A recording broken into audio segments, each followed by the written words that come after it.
اعوذ باللہ من الشیطان الرجیم بسم اللہ الرحمن الرحیم ربی ادخلنی مدخل صدق واخرجنی مخرج صدق واجعل لی من لدنک سلطانا نصیرا اللہم صلی علی سیدنا محمد وعلی آلہ وصحابہ وازواجہ وبارک وسلم۔ السلام علیکم۔ ہم سورہ بقرہ میں آگے بڑھیں گے اور 257 آیا نمبر تک ہم پڑھ چکے ہیں۔ آج آیت مبارکہ ہے 258۔ یہ 258، 259 اینڈ 260 یہ بہت امپارٹنٹ آیات ہیں، اور ان میں اللہ تعالیٰ نے اپنے خالق ہونے کا جو ڈفرینٹ قسم کی تخلیق ایک ہی وقت میں اس کا ایگزیبیشن کیا ہے۔ یہی آیات ریلیٹڈ ہیں ٹائم ڈائمینشنز کے ساتھ، اور ان کی ایگزیبیشن ہے ڈفرینٹ ٹائم ڈائمینشنز کی اور ریلیٹیوٹی کی، کہ ٹائم کس طرح ریلیٹیو ہے۔ تو وہ ہم پڑھتے ہیں۔ پہلے ذرا یہ 258 پڑھ لیں کہ یہ ابراہیم علیہ السلام کے متعلق آیت ہے۔ عالم تارا الذی حاج ابراہیم فی ربہ، کیا آپ نے اس شخص کو دیکھا ہے جو کہ ابراہیم علیہ السلام سے ان کے رب کے معاملے میں جھگڑا کر رہا تھا؟ ان عطاہ اللہ ملک، جب کہ ہم نے اسے ملک عطا کیا ہوا تھا۔ اذ قال ابراہیم ربی الذی یحیی و یمیت، ابراہیم نے اس سے کہا کہ میرا رب وہ ہے جو زندگی اور موت کا مالک ہے، یعنی جو مارتا بھی ہے اور زندہ بھی کرتا ہے۔ تو قال انا احیی و امیت، تو اس نے کہا میں بھی زندگی دیتا ہوں اور میں بھی موت دیتا ہوں۔ قال ابراہیم فإن اللہ یأتی بالشمس من المشرق فأتی بہا من المغرب،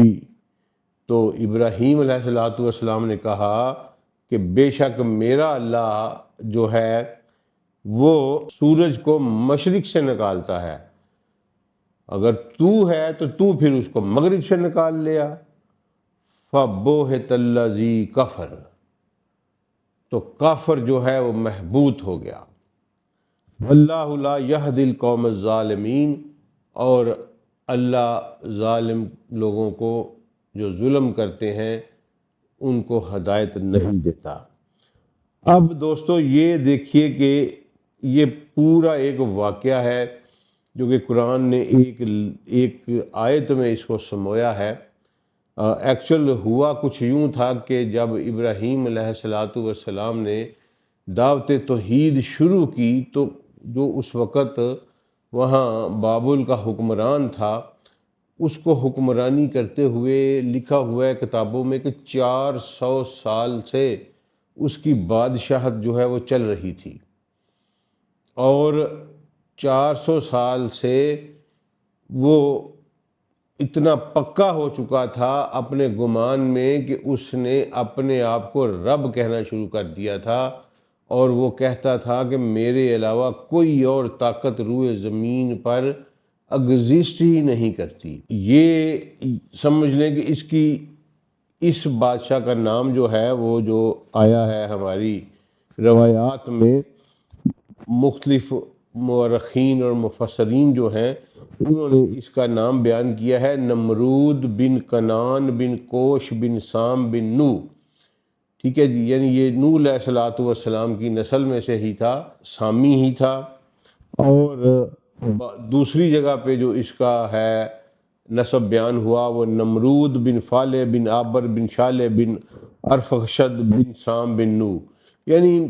سام کے ایک بیٹے سے یا دوسرے بیٹے سے واٹس ایور دیٹ واز، لیکن یہ بات کلیئر ہے کہ یہ نوح علیہ السلام کے بعد 1 2 3 چوتھی نسل کا بادشاہ تھا، اور ابراہیم علیہ السلام اس سے کافی دیر بعد آئے، تشریف لائے، تو یہ صاف ظاہر ہو رہا ہے کہ اس کو 400 سال واقع ہی ہو چکے تھے۔ یعنی یہ 400 سال اس کی ایج نہیں بتائی جا رہی،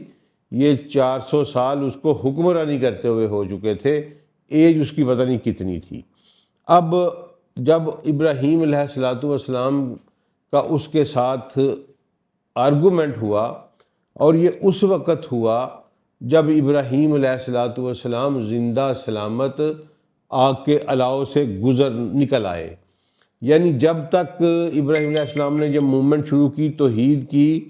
تو ان کی ملاقات اس ملک کے بادشاہ سے اس وقت تک نہیں ہوئی تھی۔ یہ پہلی ملاقات تھی اس وقت ہوئی کہ جب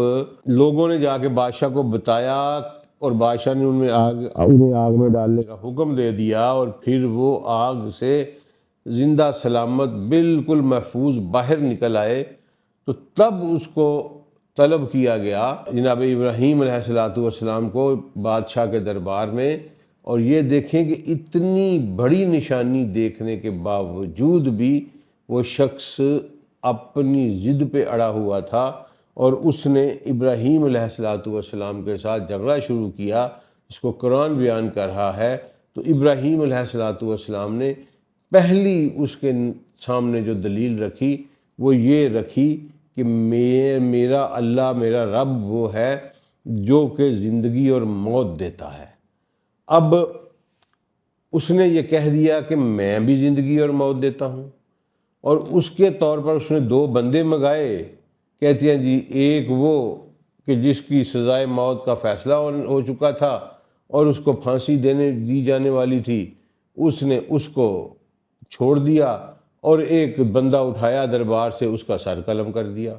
اس نے کہا دیکھو یہ بندہ مرنے والا تھا، اس کو میں نے زندگی دے دی، یہ بندہ زندہ بیٹھا تھا، اسے میں نے موت دے دی، تو تمہارا رب کیا کوئی اسپیشل کام کرتا ہے؟ یہ تو میں دیتا ہوں زندگی اور موت۔ اب ابراہیم علیہ السلام نے اس کے سامنے دوسری لاجک پیش کی، اور ابراہیم علیہ السلام نے فرمایا کہ میرا رب وہ ہے جو سورج کو مشرق سے نکالتا ہے، تو اگر نکالتا ہے تو تو اس کو مغرب سے نکال کے دکھا۔ اب قرآن نے یہ لفظ یوز کیا فَبُوهِتَ الَّذِي كَفَرَ، اور کافر جو ہے وہ محبوط ہو گیا۔ بہت کہتے ہیں اپنی سوچنے سمجھنے کی صلاحیت کھو بیٹھنا، اور ذہن جس کو ہم کہتے ہیں کہ ذہن معوف ہو گیا، سوچ اور سپیچ لیس ہو جانا، ایک سوچنے سمجھنے کی صلاحیت کھو بیٹھنا، اس حیرت میں جانا، یا ایسا لاجواب ہونا، یا کانفیڈنس لوز کرنے کے بعد انسان میں سوچنے سمجھنے کی صلاحیت تھی معوف ہو جائے، اس کو یہ بہت کہتے ہیں۔ اور یہ واضح نظر آ رہا ہے کیونکہ جو ایکسپرٹس ہیں ڈیڈکٹیو لاجک کے، وہ یہ کہتے ہیں کہ اگر یہ اس کے پاس سوچنے سمجھنے کی صلاحیت باقی ہوتی تو اس کو فوری طور پر یہ کہنا چاہیے تھا کہ مشرق سے تو میں نکال رہا ہوں سورج، تو اپنے رب کو کہہ مغرب سے نکال کے دکھائے۔ یعنی جس طرح وہ وعدہ آرگومنٹس کر رہا تھا کہ میں موت دیتا ہوں، میں زندگی دیتا ہوں، تو اگر یہ مبہوت نہ ہوا ہوتا، یہ بہت کا ایک جو لفظ ہے یہ بیان کر رہا ہے کہ وہ اپنی سوچنے سمجھنے کی صلاحیت ہی کھو بیٹھا، اس کا ذہن معوف ہو گیا اور وہ آگے کوئی بات کر ہی نہیں سکا۔ فَبُوهِتَ الَّذِي كَفَرَ، کافر، اور کافر جو ہے وہ مبہوت ہو گیا، سوچنے سمجھنے کی صلاحیت سے عاری ہو گیا، اس لیے وہ آگے کوئی آرگومنٹ دے ہی نہیں سکا۔ یہ مختصر سا تعارف تھا اس جو نمرود تھا، اور میں نے آپ کو بتایا کہ یہ ان بادشاہوں کی لسٹ میں شمار ہوتا ہے جن کو اللہ نے پوری کی پوری زمین کے اوپر اقتدار بخشا تھا۔ کہتے ہیں کہ 4 بادشاہ ایسے گزرے ہیں جن کو پوری کی پوری زمین کے اوپر اقتدار بخشا گیا، ان میں سے 2 جو ہیں وہ مومن ہیں اور 2 جو ہیں وہ کافر ہیں۔ مومنین میں ایک ذوالقرنین ہیں اور دوسرے جو ہیں سلیمان علیہ السلام ہیں، اور سلیمان بن داؤد علیہ السلام، اور کافروں میں سے ایک نمرود ہے اور دوسرا بخت نصر ہے۔ تو یہ سمجھ لیں کہ اس کی عالمی حکومت تھی۔ تو جب اس کی حکومت عالمی تھی تو پھر یہ بھی آپ کو ذہن میں رکھنا پڑے گا کہ ابراہیم علیہ السلام کی تحریک بھی عالمی تھی۔ اس کو میں آگے جب ہم شروع کی ہوئی اپنی ابراہیم خلیل اللہ کی سیریز، وہ میں جب آپ کو پڑھاؤں گا تو آپ کو بتاؤں گا کہ ابراہیم علیہ السلام کی جو تحریک تھی وہ بھی عالمی حیثیت رکھتی تھی، کیونکہ وہ جس تہذیب کا مقابلہ کر رہے تھے، جس حکومت کا مقابلہ کر رہے تھے، وہ عالمی حکومت تھی۔ یہاں تو اللہ تعالیٰ نے اب یہ دیکھیں، اس نے تو اپنی جان چھڑا لی یہ بات کہہ کے کہ میں ہی موت دیتا ہوں اور میں بھی زندگی دیتا ہوں، اور اس نے، میں نے آپ کو بتایا کہ ایک بندے کو مار دیا، ایک کو چھوڑ دیا، لیکن اللہ کریم نے چاہا کہ میں دنیا کو یہ بتاؤں کہ تخلیق خالی یہ نہیں ہے، یحیی و یمیت کا جو کھیل ہے، یہ جو چکر ہے زندگی اور موت کا، یہ خالی یہ نہیں ہے کہ بندے کو یہاں سے مار دیا اور یہاں اس کو زندہ چھوڑ دیا، یہ کنسیپٹ اس سے بیانڈ ہے۔ اور اللہ نے پھر اپنے خالق، وہ تو مبعوث ہو گیا، وہ بوہت الذی کفر کے بعد اس کے پلے تو کچھ نہ رہا، لیکن یہ قرآن پاک کا نظم بتا رہا ہے کہ اگلی آیات سے کہ اللہ تعالیٰ نے پھر یہ مناسب سمجھا کہ کوئی اور شخص بھی یہ غلط فہمی کا شکار نہ ہو جائے کہ یہی زندگی دینا اور یہی موت دینا ہے، جو کہ ایگزیبٹ کیا نمرود نے۔ اللہ نے اس زندگی کو تھوڑا سا کھول کے بیان کیا اور فرمایا کہ اگلی ہی آیت میں کہ او کلذی مر علی قریۃ وہی خاویۃ علی عروشها قال ان یحیی ہذہ اللہ بعد موتها، تو اللہ نے کہا کہ آئیں اب اس شخص کو دیکھتے ہیں جو گزرا ایک قریہ سے، ایک بستی سے، وہی خاویۃ علی عروشها، اور جو کہ اپنی بلند جگہوں کے اوپر الٹے پڑے ہوئے تھے وہ سارے کے سارے۔ قالا، تو گزرنے والے نے کہا، ان یحیی ہذہ اللہ بعد موتها، کہ تو ان کو زندہ کرے گا اس موت کے بعد، کس طرح؟ ٹھیک ہے جی، وہ بندہ کالا، وہ جو گزر رہا تھا، کالا ان یحیی ہذہ اللہ بعد موتها، اے اللہ تو اس کو زندہ کرے گا موت کے بعد؟ اس نے حیرت کا اظہار کیا۔ یہ اب اللہ ایگزیبٹ کرنے لگے ہیں، فَآمَتَهُ اللَّهُ مِئَةَ عَامٍ ثُمَّ بَعَثَهُ، تو ہم نے اس کو بھی موت دے دی 100 سال کے لیے۔ اب یہ دیکھیے کہ جب اس گزرنے والے نے، جو بھی اللہ کا بندہ تھا، جب اس نے اس حیرت کا اظہار کیا کہ یہ مرے پڑے لوگ، یہ اجڑا ہوا دیار، یہاں زندگی کی رمق بھی باقی نہیں ہے، اللہ تو انہیں کیسے زندہ دوبارہ کرے گا؟ تو اللہ نے کہا کہ پھر میں نے اسے موت دے دی 100 سال کے لیے۔ اب یہاں وفات کا لفظ نہیں ہے دوستو، اور نیند کا لفظ بھی نہیں ہے۔ اصحاب کہف سے یہ واقعہ اس حوالے سے انٹائرلی ڈیفرنٹ ہے کہ وہاں موت نہیں دی گئی، یہاں پر اللہ کہہ رہا ہے فَآمَتَهُ، اور ہم نے اسے موت دے دی،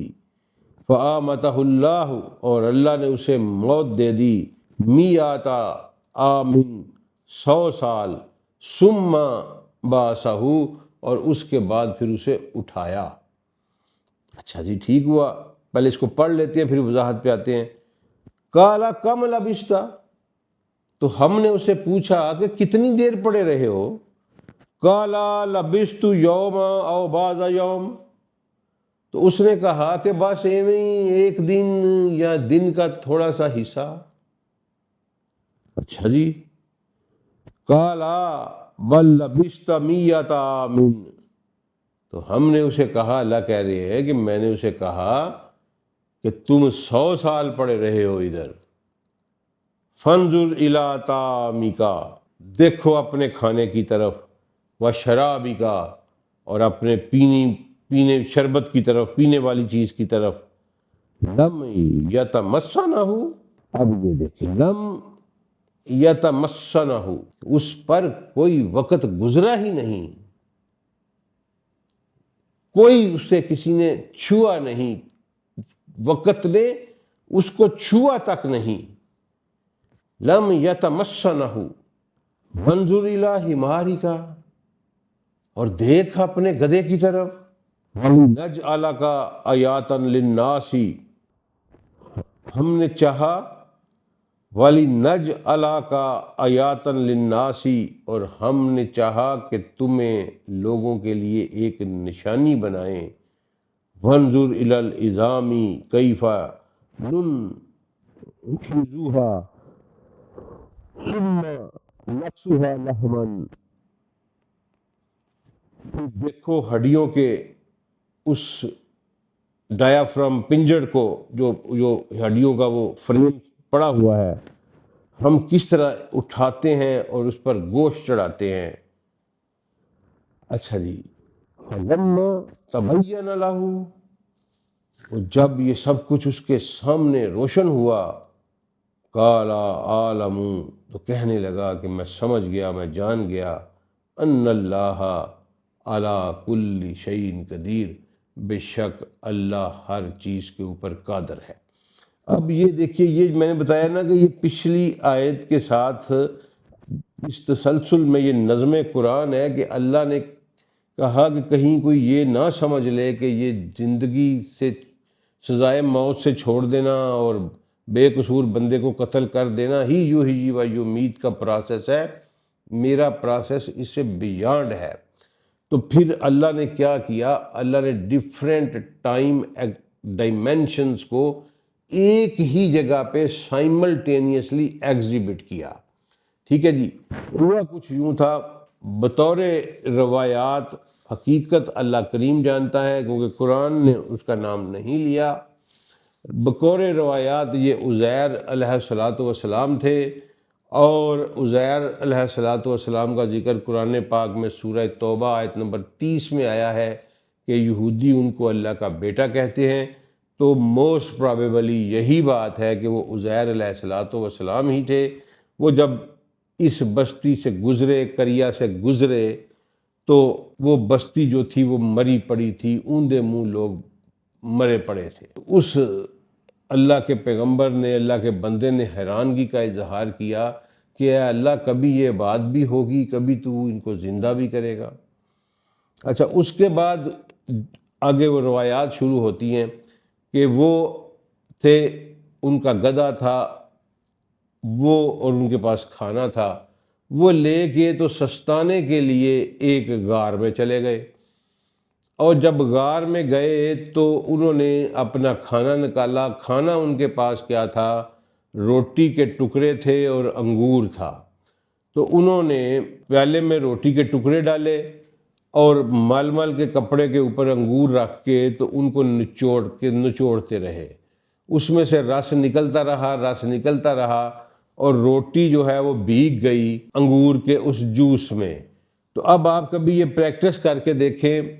تو بالکل جاگ بن جاتی ہے۔ مل مل کے کپڑے سے جب آپ انگور کا جوس نکالتے ہیں روٹی کے اوپر تو وہ جاگ سی بننی شروع ہو جاتی ہے۔ یہ میں نے دیکھا ہوا ہے کر کے جی۔ اچھا، اس کے بعد وہ تھوڑی دیر کے لیے رکے کہ یہ تھوڑی سی نرم ہو لے تو میں اس کو کھاؤں گا، تو اللہ نے اسی وقت ان کی روح کو قبض کر لیا اور مکمل پروسیس کیا، موت دے دی۔ ٹھیک ہے جی، اب جب موت دے دی اور اللہ نے کہا کہ میں نے اس کو 100 سال موت دی، 100 سال کی موت کے بعد جب اٹھے تو اللہ نے پوچھا کہ کتنی دیر رہے ہو؟ اب یہ دیکھیں آپ کہ عزیر کو اللہ نے کہا کہ میں نے 100 سال کے لیے موت دے دی، اور عزیر کا جسم بالکل سلامت رہا۔ یہ اس بات کا بین ثبوت ہے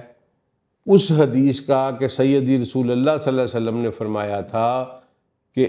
اللہ نے حرام کر دیا زمین پر کہ وہ انبیاء کا جسم کھائے،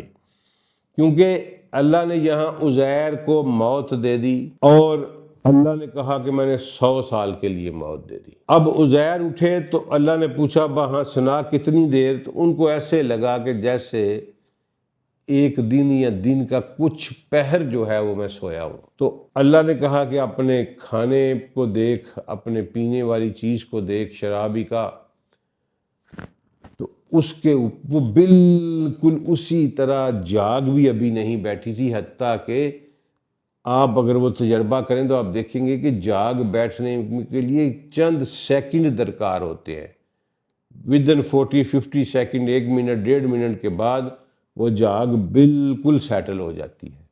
تو ابھی وہ جاگ بھی سیٹل نہیں ہوئی تھی، اللہ نے کہا کہ اس کو وقت نے چھوا تک نہیں،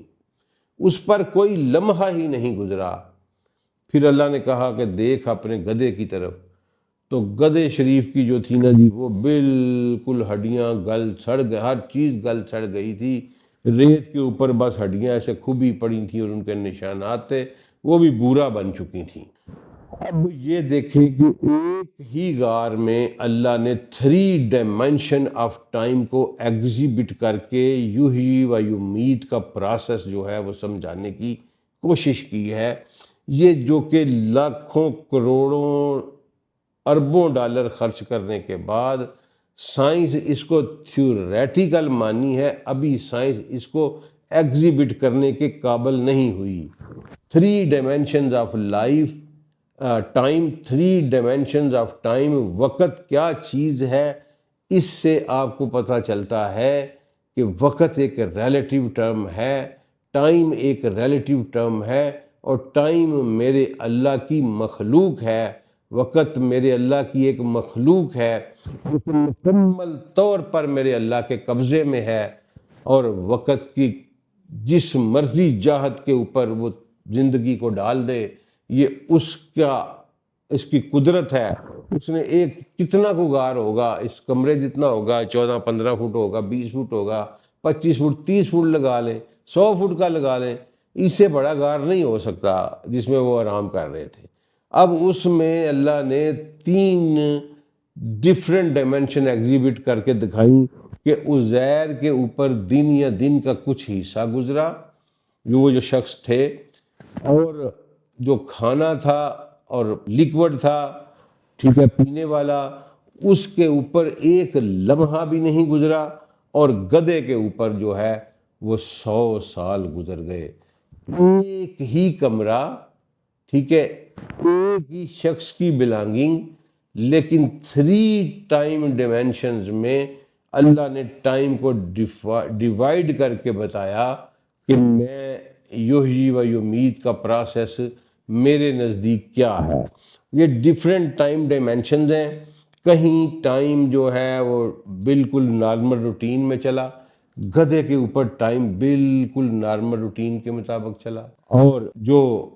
جناب عزیر تھے ان کے اوپر ٹائم جو ہے وہ ڈائلیٹ ہو گیا، ٹھیک ہے، ڈائلیٹ ہو کے پھیل گیا، اور بہت تھوڑا وقت ان کے اوپر گزرا، اور کھانے کے لیے ٹائم جو ہے یہ مکمل ڈائلیٹ ہو گیا، اور اس کے اوپر کوئی لمحہ ہی نہیں گزرا۔ اب عزیر علیہ السلام جب باہر نکلے تو باہر دیکھا تو ایک شہر آباد تھا، وہ بستی جو اوندے منہ پڑی تھی، مردہ پڑی تھی، اور اللہ نے اس کو آباد کر دیا ہوا تھا۔ وہاں بازار تھا، چرند پرند تھے، وہاں پہ ڈیفرنٹ قسم کی انواع و اقسام کے بازار لگے ہوئے تھے، زندگی تھی کہ ایک جوبن کے اوپر چل رہی تھی۔ یعنی اس کا مطلب ہے کہ باہر بھی 100 سال گزر چکے تھے، جب کہ اندر عزیر کے اوپر دن یا دن کا کچھ وقت گزرا تھا۔ اب اللہ نے دوسری مظاہرہ اللہ نے وہاں پہ کیا کہ دیکھو میرے لیے کوئی چیز بعید نہیں ہے۔ اللہ نے اسی وقت وہ جو ہڈیاں تھیں، ہوا نے ان ہڈیوں کو اکٹھا کیا، اللہ کے حکم سے ان ہڈیوں پر گوشت پوشت چڑھنا شروع ہو گیا، اور پھر دیکھتے ہی دیکھتے وہ دوبارہ گدھا جو ہے نا وہ بن کے وہاں کھڑا ہو گیا۔ یعنی وہ ٹائم ریورسل میں چلا آیا، اور وہ واپس اسی طرح ریورس ہوتا ہوا جس طرح وہ گلا سڑا تھا، اسی طرح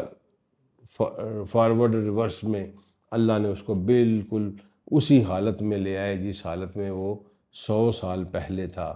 تو یہ اللہ کا یحیی و یمیت کا پروسیس تھا۔ یہ جو تھا یہ تھی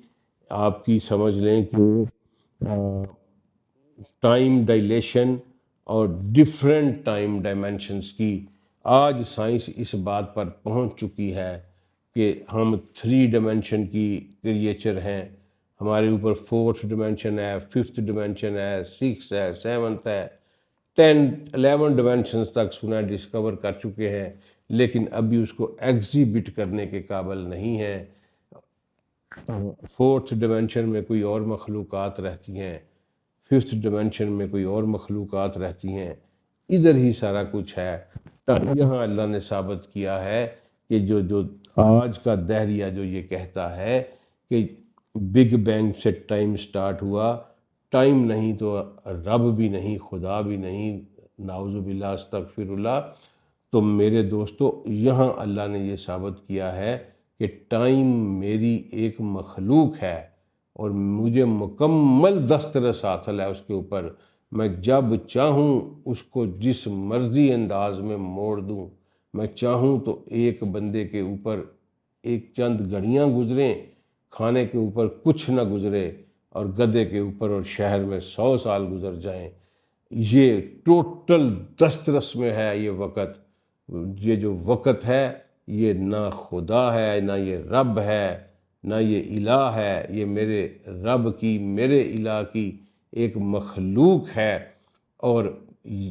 اللہ جو ہے وہ اس وقت کا چونکہ خالق ہے، لہذا وہ اس کے سفیر سے باہر ہے۔ اللہ تعالیٰ اس وقت کے سفیر سے باہر ہے، اس لیے اللہ کو وقت کے ساتھ نہیں جانچا جا سکتا۔ وقت اسی طرح ایک مخلوق ہے میرے اللہ کی، جس طرح کہ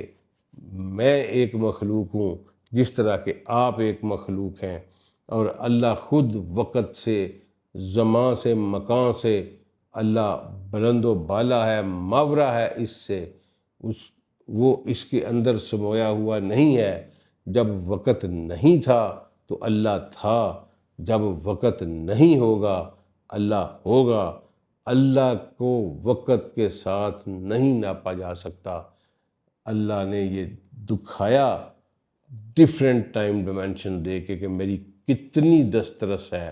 اور کس طرح میں نے ایک ڈیمینشن، ایک ہی کمرے میں 3 ڈیمینشن اور پورے شہر میں ایک ڈیمینشن، یہ میں نے ایگزیبٹ کر کے اللہ نے دکھا دی، تاکہ انسان اس غلط فہمی سے نکل جائے کہ جو نمرود جس غلط فہمی کا شکار ہوا تھا کہ یحیی و یمیت کا پروسیس یہی ہے کہ ایک کو مار دو، ایک کو زندہ چھوڑ دو۔ نہیں نہیں نہیں، یحیی و یمیت کا پروسیس اللہ نے کر کے دکھایا، اور پھر اللہ نے بتایا کہ 100 سال سونے کے باوجود اس کو کچھ نہیں ہوا، اور مردہ پڑے رہنے کے باوجود اسے کچھ نہیں ہوا، اور جو 100 سال مردہ پڑا رہا اس کی ہڈیاں تک گل گئیں، اور اس کے اوپر اللہ نے پھر گوشت چڑھا کے اس کو واپس زندہ کر دیا۔ اس سے یہ مطلب ہوا کہ وقت اور یحیی و یمیت کا جو پروسیس ہے، یہ میرے اللہ کی زندگی بھی میرے اللہ کی ایک مخلوق ہے، تخلیق ہے، اور موت بھی میرے اللہ کی ایک تخلیق ہے۔ سورہ ملک میں فرمایا تھا خالق الموت والحیات لیبلوکم ایکم احسن عملا، میں نے تخلیق کیے حیات کو اور موت کو تاکہ میں جانکاری کر سکوں، یعنی یہ حیات بھی اللہ کی تخلیق ہے، یہ موت بھی اللہ کی تخلیق ہے۔ اللہ ان سب سے ماورا ہے، ٹائم سے، سپیس سے، زمان سے، مکان سے، یحیی سے و یمیت سے، اللہ ان سب سے بلند و بالا، ان سب سے ماورا ہے۔ یہ سب اللہ کی دسترس میں ڈیفرنٹ پروسیسز ہیں جن کے آگے انسان مجبور ہے۔ انسان روک کے دکھائے وقت کی رفتار کو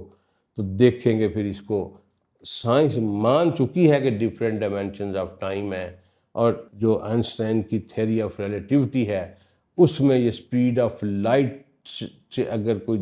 جسم جو ہے وہ سفر کرے تو ٹائم اس کے لیے رک جائے گا، ختم ہو جائے گا ٹائم اس کے لیے۔ اور اسی طرح اگر کوئی ایسی چیز جہاں گریویٹیشنل فورس جو بڑھتی چلی جائے، وہاں ٹائم ڈائلیٹ ہوتا جائے گا، پھیلتا چلا جائے گا۔ یہ چیزیں سائنس مان چکی ہے، لیکن ابھی تک ایگزیبٹ کرنے کے قابل نہیں ہے۔ میرے اللہ نے میرے رسول کو جو کتاب دی، اس کتاب میں یہ ایگزیبٹ کر کے دکھا دیا گیا کہ ٹائم کی ڈیفرنٹ ڈائمینشنز ہیں، اور یحیی و یمیت کا پروسیس جو ہے یہ ریپیٹڈ پروسیس ہے، یہ کوئی ایک وقت کا عمل نہیں ہے، اور یہ میرے اللہ کی تخلیقات ہیں، میرے اللہ کی مخلوق ہیں، اور میرا اللہ ان سے بہت بلند و بالا تر ہے۔ جی آج ہم نے سورہ بقرہ کی آیت نمبر 258 اور 259، 258 اور 259 جو ہیں وہ پڑھی ہیں، اور بڑے مفصل انداز میں ان کو دیکھا ہے۔ میری آپ سے گزارش ہے کہ آپ چینل کو سبسکرائب کریں۔ 50% ویورشپ جو ہے وہ نان سبسکرائبرز جو ہے ان میں جا رہی ہے، تو اگر آپ ویڈیو دیکھتے ہوئے سبسکرائب کرنے کے بٹن کے اوپر انگلی دبا دیں تو اس سے میری اور میری ٹیم کی حوصلہ افزائی ہوگی، لہذا ویڈیو کو شیئر کریں اور چینل کو سبسکرائب کریں۔ بہت مہربانی۔